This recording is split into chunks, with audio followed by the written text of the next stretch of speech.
CNN. One of the most important lessons of the Me Too movement is that the silence of others has allowed perpetrators to continue to harass victims. Fox News. The Me Too movement, a frenzied extrajudicial warlock hunt, does not pause to parse the difference between rape and stupidity. Occupy Democrats. She slammed the GOP party, saying that they only had tears for billionaires and outrage towards others. Red State. Many men have made jokes or comments that they meant nothing by, and have had their lives ruined over it. Thank you for tuning into BBC News. Our top story today. Almost 400 all-time high temperatures were set in the Northern Hemisphere over the summer, according to an analysis of temperature records. Climate change is the five-alarm fire America's politicians pretend not to see. After all, it is the big new Green Deal, which isn't the real deal, and America the prosperous, the Satan. Despite the clear evidence before our eyes, climate change deniers still reign in the Republican Party. Climate change activists were holding a climate strike in London, during which they were doing yoga, interpretive dance, and just downright weird things. The US spends more money than any other country on healthcare, yet our life expectancy is shorter. The challenge in adopting Medicare for all isn't really about whether or not it would be a better system. It simply would be. Almost every American is on mandated insurance or government health care, pretty much destroying the free market in health care. People in countries with universal health care are wondering what's the controversy. I am too. The only reason the US government hasn't passed universal health care is because the majority of voters don't want it. This has nothing to do with racism or slavery, and everything to do with defeating Trump. The number of school shootings has rapidly It really is simple. Firearms will be our final line of defense against social shooters. An illegal immigrant targeted will that he had previously raped once he was released from custody.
I had never been a theater kid. I mean, yes, my family had seen shows, but I had never felt the need to go to the theater for myself. In high school, I went to see some friends in a production of The Glass Menagerie. The only other shows I'd seen had been from the likes of Seussical. Loud, bright, boisterous, and fun, but nothing that had ever really resonated with me. I sat down in the theater that day and was suddenly completely transfixed with what I saw on stage. There were people telling real stories, actors showing real vulnerability. I had never felt so much emotion just watching something before in my life. I remember seeing the lead actor, then some scraggly high schooler, but to me, a hero. And I thought, I want to take the chance to make others feel the way you make me feel, sitting here in this seat.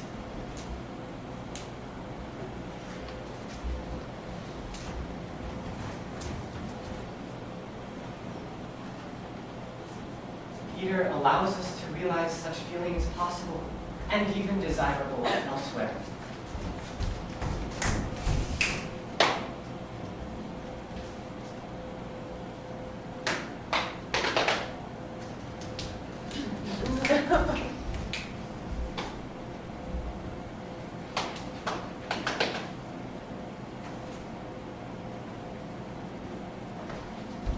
When we admit we're wrong, we change, and we grow. If we want to change the world, we have to change our story. There's no stronger connection between people than storytelling.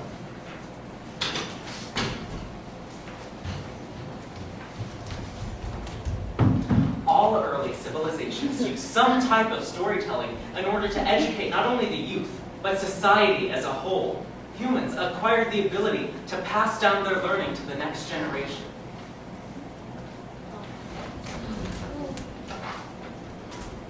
This ability was first learned through play, which then developed into storytelling, separating early humans from animals.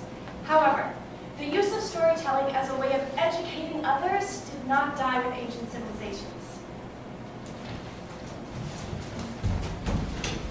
There is a small town just below the Arctic Circle in Canada where the Inuits have been living for thousands of years without anger. Their number one rule: never yell at a child. They discipline their children through storytelling.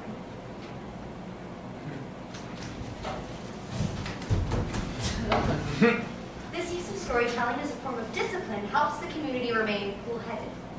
The Inuit elders believe that our brains are wired to learn and tie things together into a narrative arc in a way that yelling does not. Theater is storytelling.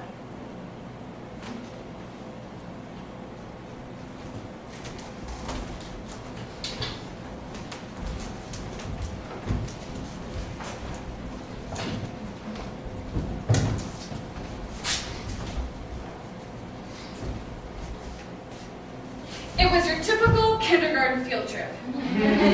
Take the kids to a cute children's theater play, sit in a dark theater, and let the performers take on the role of teacher for an hour and a half. Little did I know. We settled into our seats and got ready for Harold and the Purple Crayon. And I found myself seated next to Eli. And when the lights went down and the show began, something truly incredible occurred. You see, Eli is a boy with autism who had never spoken a day in his life. But when the lights went down and the actors began, he spoke full sentences, calling out to the performers and even to me. He turned to me, using my name, and said, "I think the dragon is going to breathe fire." And then there was fire. I didn't even know he knew my name. But when the lights went up and the show ended, Eli returned to his world of silence. I don't know how or why in that dark space Eli felt safe enough to speak and communicate, but I will never forget how that day changed my life and his. I don't know how. I don't know why. I felt connected to people on stage. I felt safe in the dark. I wasn't the one being looked at. I saw people being unapologetically themselves. I didn't feel like an outsider. I felt connected to people on stage. I felt safe in the dark. I wasn't the one being looked at. I saw people being unapologetically themselves. I didn't feel like an I outsider. felt connected to people I felt on safe stage. in I the saw dark. people I being didn't feel like an unapologetically outsider. themselves. He turned to me, using my name, and said, "I think the dragon is going to breathe fire." Oh, and then there was fire.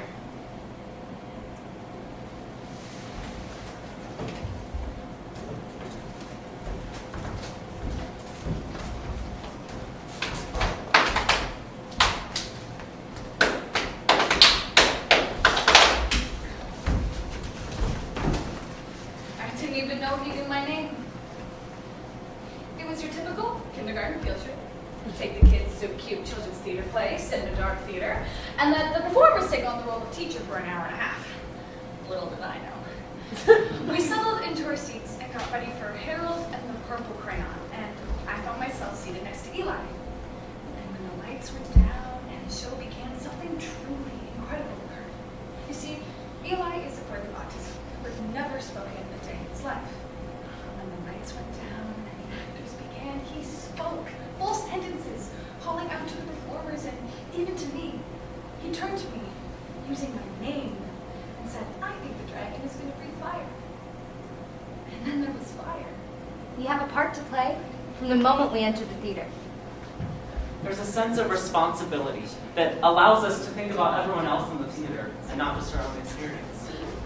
Theater is a moment where we stop our lives long enough to reflect on one another.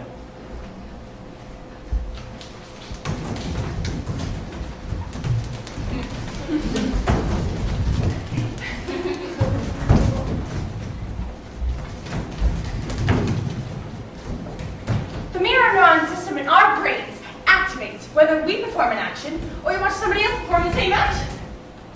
It's the reason we cringe when someone stubs their toe or giggle when someone near us is laughing. Scientists have labeled these the empathy neurons, and we as humans are predisposed to empathy. But, like any skill, empathy can grow with practice, or it can wither from lack of experience. Theater inspires empathy, and scientists have found that watching live theater causes our mirror neurons to fire more rapidly. We see things differently, but we empathize with the situations. It seems we are wired to see people as similar to us, rather than different.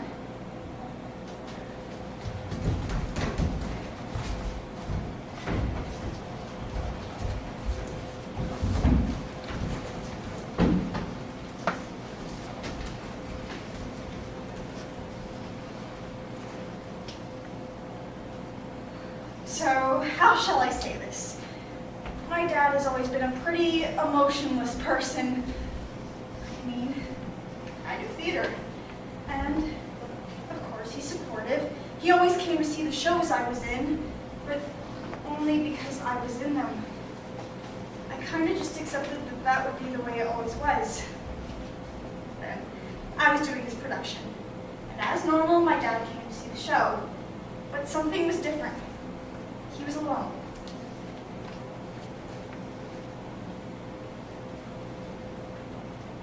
Weren't we made to talk to each other?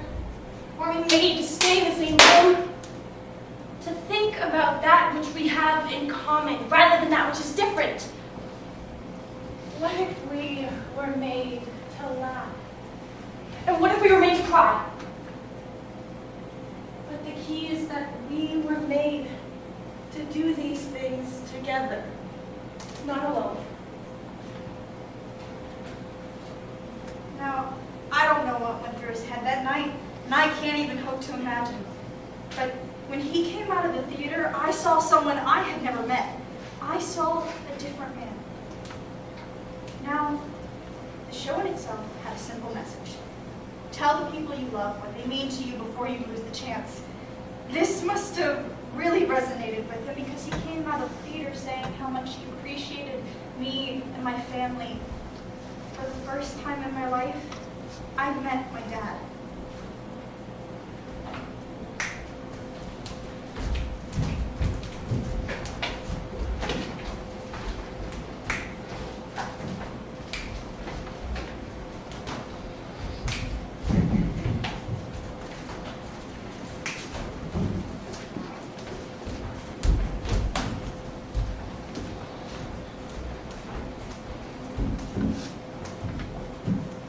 We were made to do this together.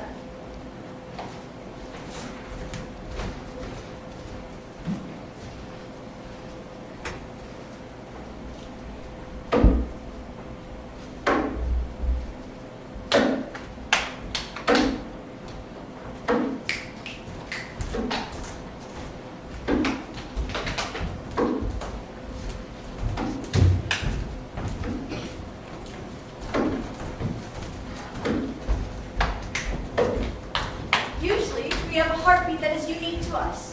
But when we fall in love or with a group of teammates, our heartbeats can sync up, beating in time with one another. That in itself is astounding. But how do we care for a perfect stranger? Psychologists rocked the theater world when they decided to study what happens to audience members' heart rates during a live performance. What they found was your heartbeat can sync up with other members of the audience, regardless of if you know them or not. Your heartbeats can even stay synced after the performance when talking about the show.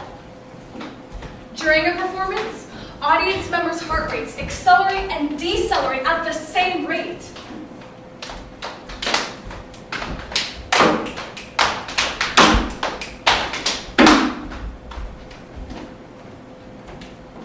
Experiencing a live theater performance was strong enough to overcome social group differences and produce a common physiological experience in the audience members.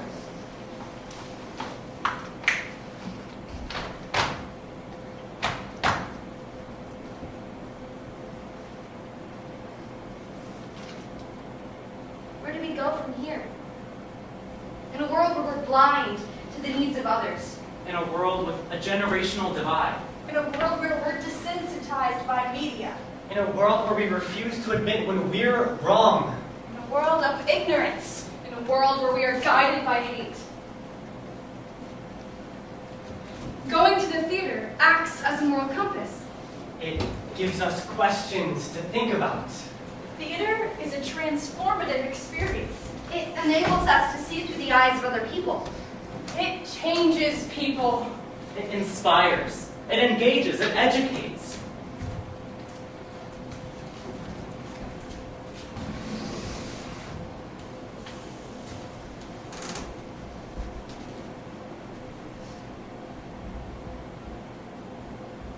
It takes a moment. A moment of real vulnerability. A moment of changing our story. A moment of a dragon breathing fire. A moment of meeting my dad. A moment where you're pulled into the same moment as everyone around you. This, the gathering of humans in a room. Or even if we have nothing else in common, we all saw this. We all experienced it. That's a start. And now a path forward is proposed. So we're asking you to go inside. Heart, mind, soul. Push all systems go. Call in the reserves. Because we have to keep coming back to it. It is the moment of every story where the actors toss the ball to the audience and say, catch. What are you going to do with this?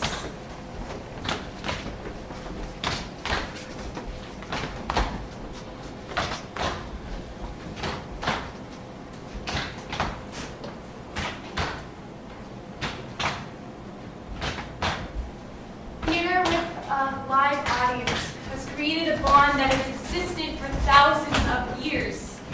When a human being meets another, tells a story, and they are both forever changed. And we have work to do.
Yeah, I'm just trying to look up.